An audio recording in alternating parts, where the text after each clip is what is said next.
तुम्हाला माहिती आहेत का, आपल्या शेताच्या बांधावर सहज उगणारे कटुरले अमेरिकेत तब्बल 2500 ते 3000 रुपये किलो दराने विकले जाते. गंमत म्हणजे गावाकडे अनेक शेतकरी हीच भाजी तण समजून उपटून टाकतात, पण ज्या रानभाजीला आपण फारसं महत्व देत नाही तीच परदेशात प्रीमियर सुपरफ्रूट म्हणून विकली जाते. मग या कटुरल्यामध्ये नेमकं असं काय आहे?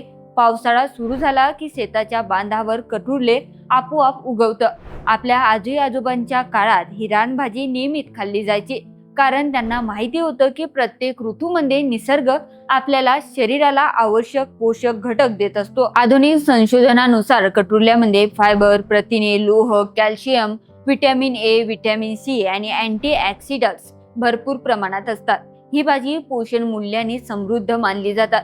पण मग प्रश्न पडतो की ही भाजी इतकी महाग का? याचं कारण अगदी सोपं आहे. कटुरले वर्षभर उपलब्ध नसते, ते फक्त पावसाळ्यात येतात. शिवाय त्याची मोठ्या प्रमाणावर व्यावसायिक लागवड होत नाही, त्यामुळे उत्पादन कमी आणि मागणी जास्त.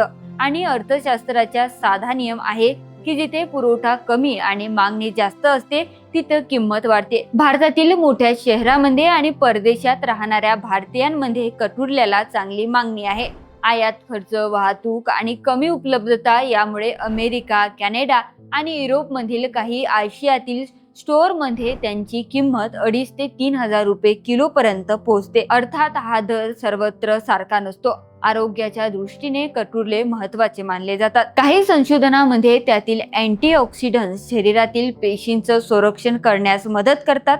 फायबर पचनासाठी उपयुक्त ठरतं, तर काही प्राथमिक अभ्यासामध्ये रक्तातील साखरेवर नियंत्रण ठेवण्यासाठी आणि सूज कमी करण्यासाठीही त्याचा उपयोग होऊ शकतो असं सांगितलं आहे.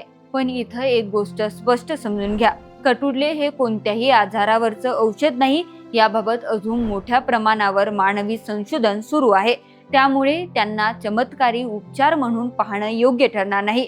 मात्र एक गोष्ट नक्की, जगभरात पारंपरिक आणि नैसर्गिक अन्न पदार्थांची मागणी वेगाने वाढत आहे.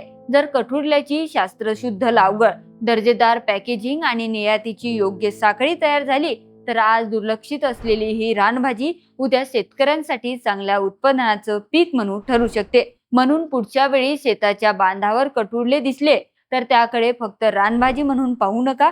कधी कधी सोनं जमिनीखाली नसतं, ते आपल्या शेताच्या बांधावर उगवत असतं.